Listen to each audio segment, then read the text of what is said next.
In 1876, the Republican Party was looking for someone to counter the corrupt image of the scandal-ridden Grant years. Affable and morally scrupulous, Ohio Governor Rutherford B. Hayes was the perfect anti-Grant. His personality was why he got the nomination, partly. Hayes promised to be a different type of president who would make his own decisions, appoint people on the basis of merit rather than to pay back a favor. One observer at the time called him a third-rate nonentity whose only recommendation is that he is obnoxious to no one. Hayes was lucky even to be alive to run for president in 1876. His stint in the Civil War nearly killed him. He was wounded 5 times and had 4 horses shot out from under him. Some would later call the election of 1876 between Hayes and New York Governor Samuel Tilden the last battle of the Civil War. Once again, Hayes barely emerged intact.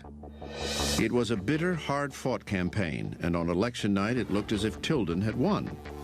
Hayes went to bed assuming he had lost because Tilden was something like 260,000 votes ahead, which in modern figures was about 1.3 million. Like George W. Bush in 2000, Hayes lost the popular vote. The tally in the Electoral College also seemed to favor Tilden, but it was close.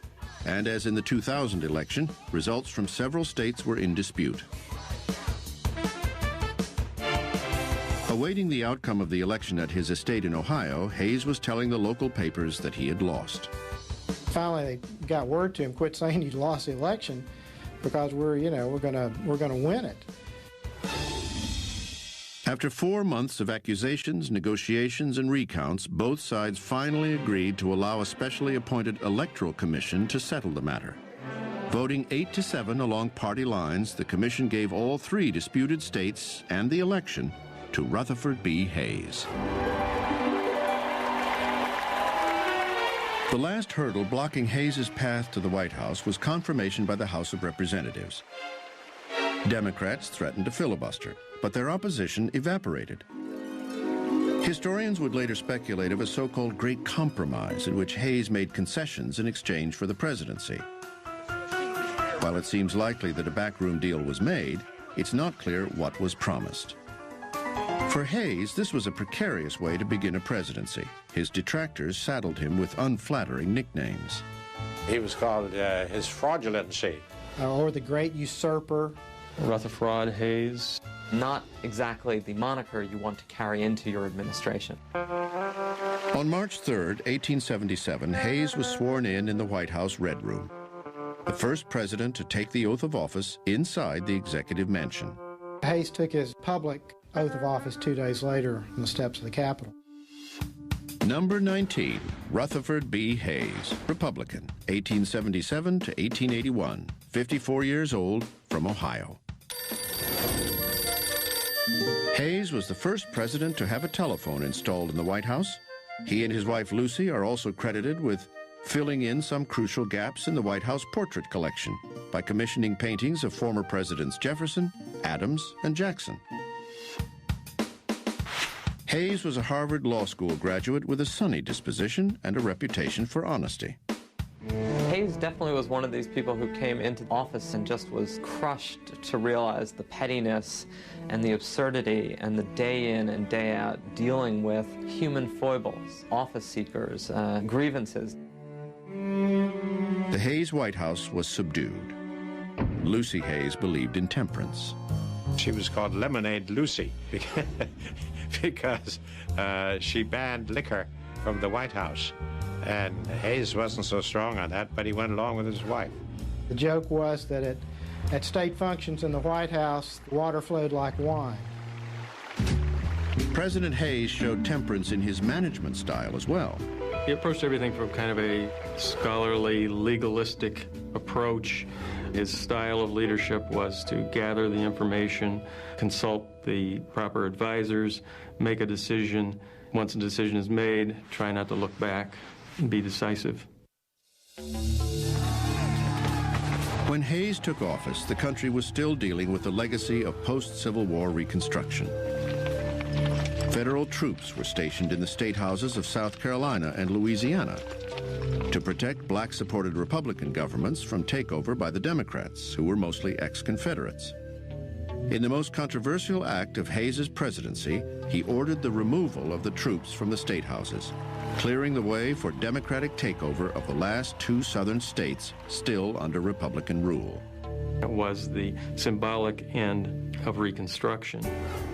Some historians see this as a consummation of the backroom deal made during the disputed election. In the so-called Great Compromise, Republicans allegedly agreed to give up control of the South if the Democrats would rescind their opposition to Hayes becoming president. Basically, you've got to exchange Republican control of the White House in exchange for Democratic control of the state governments of now the entire South. Hayes has been vilified for his complicity in the deal, agreeing to end Reconstruction in exchange for the presidency. But historians point out that the Great Compromise of 1877 isn't exactly what it appears. The election of Hayes is taken very often as the ending of Reconstruction, but Hayes represented the faction of the Republican Party which wanted to end Reconstruction.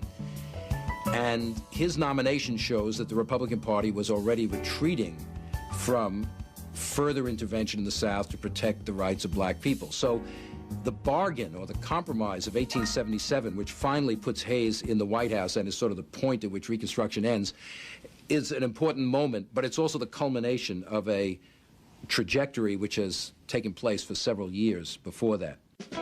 Hayes was already interested in a new approach to the South.